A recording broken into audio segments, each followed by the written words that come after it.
Modernismo em Portugal. Bom, o modernismo é um movimento de constante ruptura. E quais são as características principais do modernismo em si? A dessacralização da obra de arte, a ruptura da sintaxe, a ruptura do verso livre, a poesia e a prosa experimentais. O que seria a poesia experimental? A poesia experimental é uma maneira de explorar a complexidade da experiência humana e compartilhá-la com os outros. É uma forma de empatia e conexão, porque permite o entendimento e, e permite as relações com as experiências dos outros.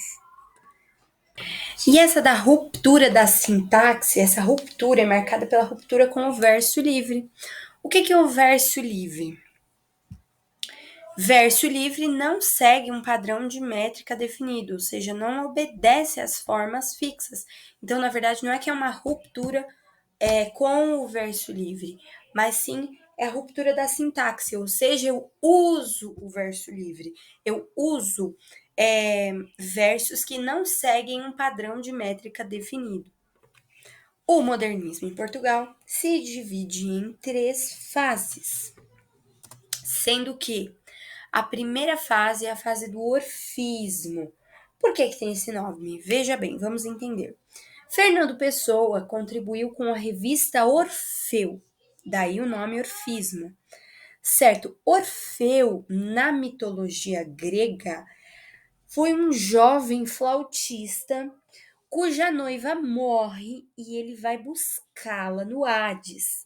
Mas ele olha para trás e ele não podia olhar para trás.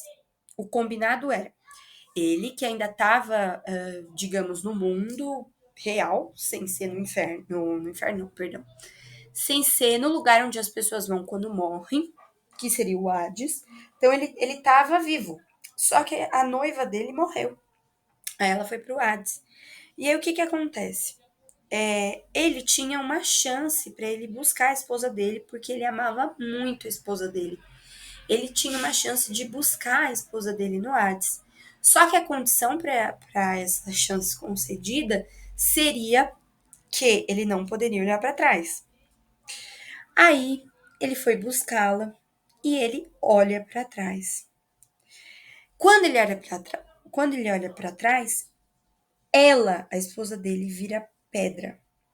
Então ele tem que conviver com o luto para sempre. Qual que então é a mensagem da revista Orfeu? Não dá para viver no passado, não dá para a gente ficar olhando para trás. A gente tem que curar o luto, curar o que foi e viver o agora, viver o presente. Então, eu contei essa historinha para a gente entender a revista Orfeu, cuja qual o Fernando Pessoa contribuiu. A partir disso, temos a primeira fase do modernismo em Portugal, que é o orfismo. Uma poesia experimental, ou seja, uma mistura de técnicas para se opor à tradição. A obra heterônica, com versos livres, que são aqueles que eu expliquei. Os versos livres não seguem um padrão de métrica definido. Uma multiplicidade de linguagem e uma poesia ortônica. O que é a poesia ortônica? A poesia ortônima, perdão. A poesia ortônima é aquela que, quando comparada com a heteronímia ou a pseudonímia, corresponde a outra escrita pelo próprio autor. E essa obra heterônica que eu coloquei? Bom, vocês já devem saber, se você está assistindo esse vídeo, você deve saber que o Fernando Pessoa, ele criava personagenzinhos, vou colocar de forma muito simplória esse conceito. O Fernando Pessoa, ele criou alguns personagens e ele inventou, na verdade, né? E a partir desses personagens, ele meio que se colocava no lugar desses personagens e escrevia obras com a autoria destes personagens. Então, ele tem o Alberto Caeiro, o Ricardo Reis, o Álvaro de Campos.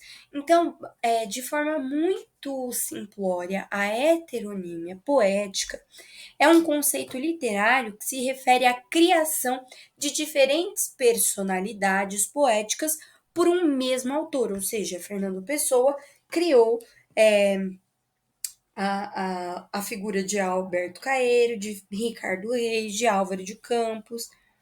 O poeta, quando ele faz isso, quando ele cria essas diferentes personalidades poéticas, ele utiliza pseudônimos ou heterônimos para expressar diferentes visões de mundo, estilos de escrita e até mesmo personalidades distintas.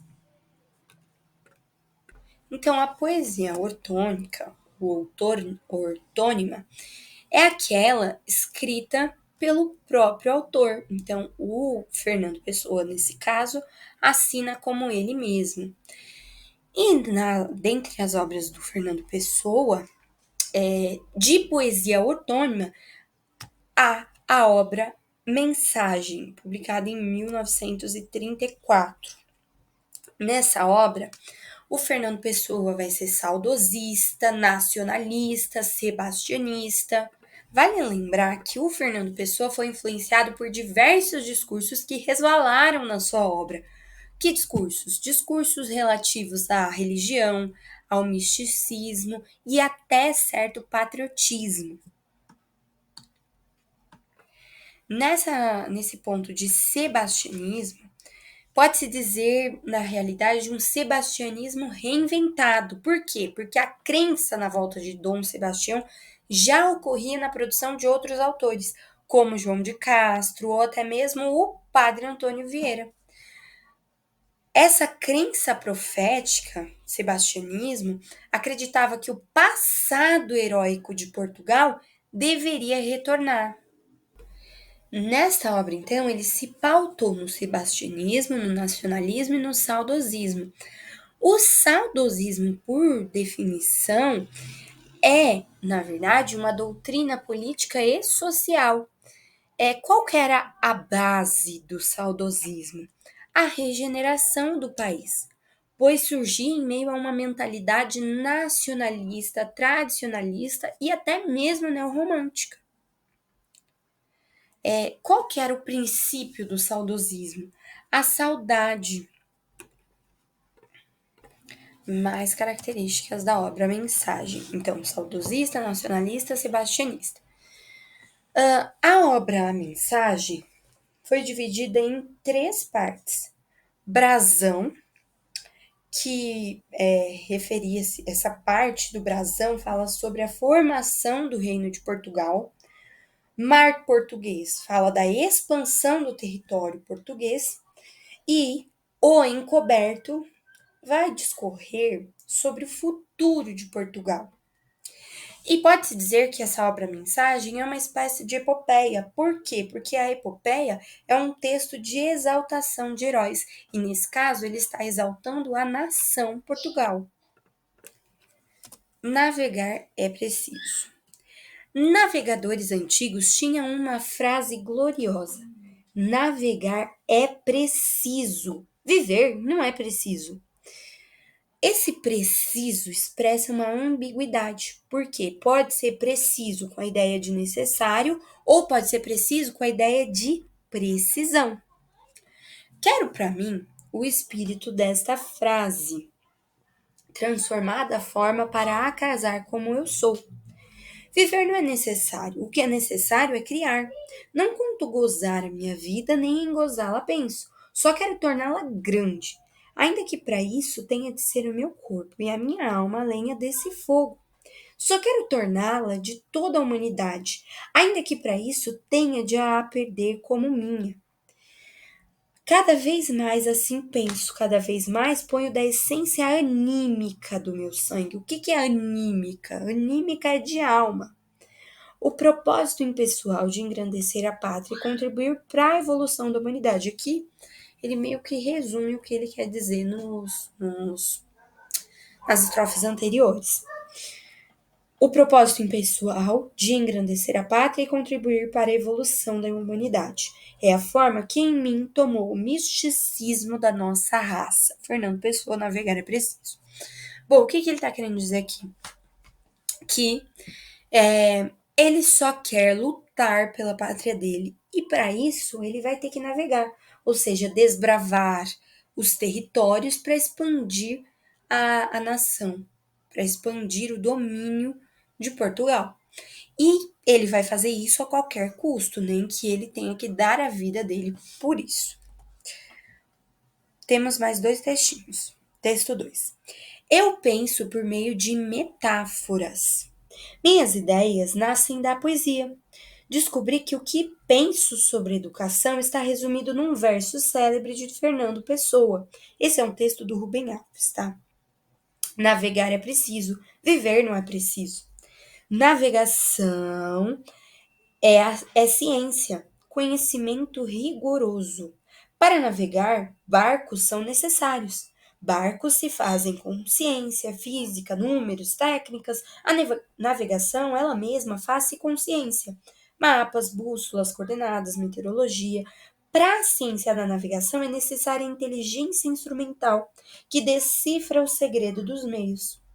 Barcos, remas, velas e bússolas são meios. Já o viver não é coisa precisa. Nunca se sabe ao certo. Aqui ele está usando esse precisa como de exatidão. Não ele não fala que já o viver não é coisa precisa no sentido de não é bom viver, não é necessário viver. Ele não está usando precisa com o sentido de necessário. Não, ele está falando que viver não é algo preciso, que você pode calcular, fazer cálculos matemáticos para entender o viver, para entender as relações humanas. Nunca se sabe ao certo. A vida não se faz com ciência, faz-se com sapiência. O que seria sapiência? Sabedoria, o conhecimento. E a sabedoria, o conhecimento, você adquire com o viver. É possível ter a ciência da construção de barcos e, ao mesmo tempo, o terror de navegar. A ciência da navegação não nos dá o fascínio dos mares e os sonhos de portos onde chegar. Conheço um erudito que tudo sabe sobre filosofia, sem que a filosofia tenha jamais tocado a sua pele. A arte de viver não se faz com a inteligência instrumental, ela se faz com a inteligência amorosa. Este foi o textinho do Rubem Alves, muito ligado à educação. 3. Texto 3, né? Sapo não pula por boniteza, mas porém por precisão. Precisão é um jeito interiorano, muito entre aspas, de dizer precisão. Bom, eu não mencionei, né, neste vídeo, primeiro, perdão pela minha voz, que eu estou rouca, faz uma semana que eu estou assim. Não sei porque ainda não melhorei, porque já tomei a medicação necessária, enfim. Mas vamos nessa, seguindo em frente, porque a gente não pode parar, não é mesmo?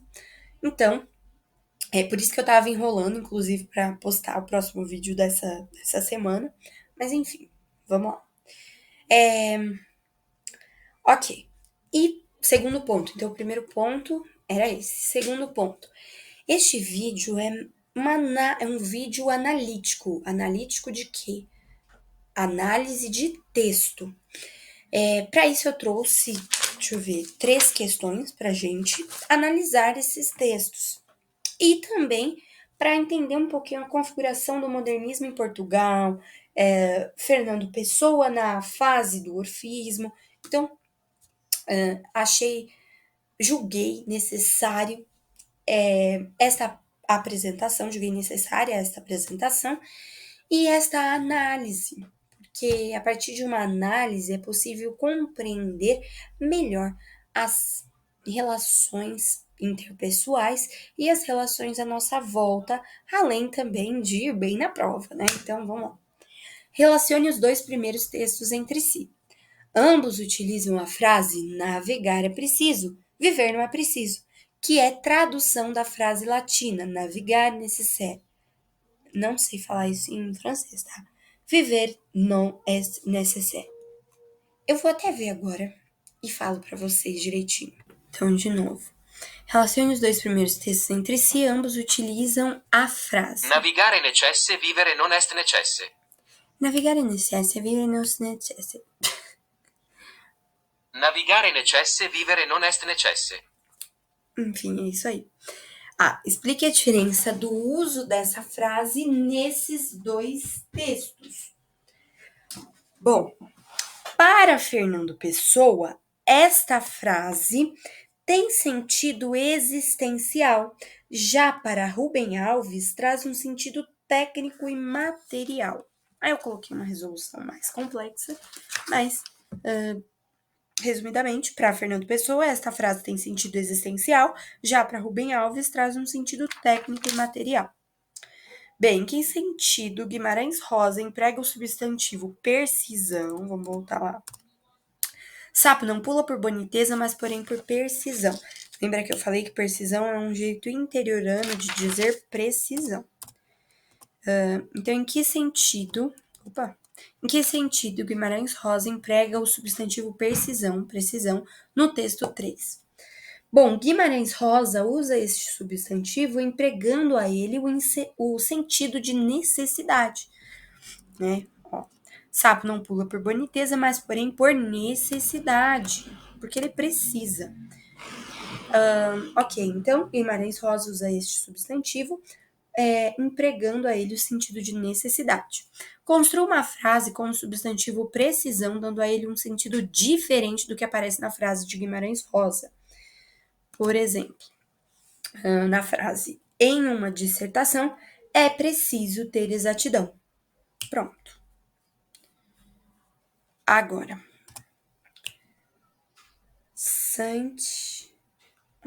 isso eu não coloquei o textinho. Saint-Exupéry, um famoso escritor francês, é autor do seguinte aforismo. Bom, primeiramente, o que é um aforismo? Aforismo é um texto breve que enuncia uma regra, um pensamento, um princípio ou uma advertência. É um estilo de sentença que articula literatura, filosofia, em que a percepção da vida, da sociedade, ou tudo que vem a ser objeto de pensamento, é realçado pela expressividade de uma mensagem verdadeira e concisa. O que é algo conciso? Conciso é sucinto, é preciso, é essencial. Só contém o essencial. Resumida, é algo resumido. Então, de forma muito simplória, um aforismo é qualquer forma de expressão resumida de um pensamento moral. Então, voltando. Então, esse autor, escritor francês, fez aí um aforismo. Se você quer construir um navio, não peça às pessoas que consigam madeira. Não lhes dê tarefas e trabalho. Fale antes a elas longamente sobre a grandeza e a imensidão do mar. A que frase do texto de Rubem Alves você ligaria esse aforismo? Opa, tem bastante coisa para a gente falar aí. Explique por quê. Perfeito. Bom, então, a arte de viver não se faz com a inteligência instrumental. Ela se faz com a inteligência amorosa.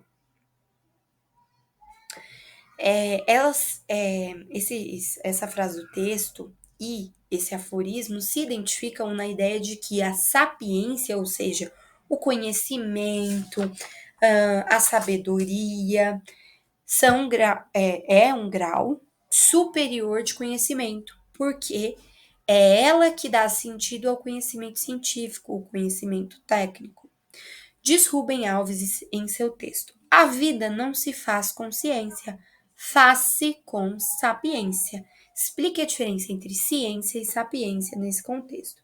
Bom, ciência se refere ao conhecimento objetivo e sapiência é uma sabedoria adquirida com a experiência. Último textinho para a gente ler nesse vídeo. Esse segundo trecho aí, os castelos, refere-se à primeira parte da obra A Mensagem, que conta sobre a história de origem de Portugal. Primeiro, Ulisses. O mito é o nada que é tudo. O que é isso, gente? É um paradoxo. Aí você fala assim pra mim, tá, beleza, você leu aqui, o mito é o nada que é tudo. Mas o que é paradoxo? Paradoxo também é chamado de oxímoro, tá? Se você vê oxímoro ou paradoxo, é a mesma coisa. Bom, então o paradoxo é o quê? É uma figura de linguagem, uma figura de pensamento que se baseia na contradição.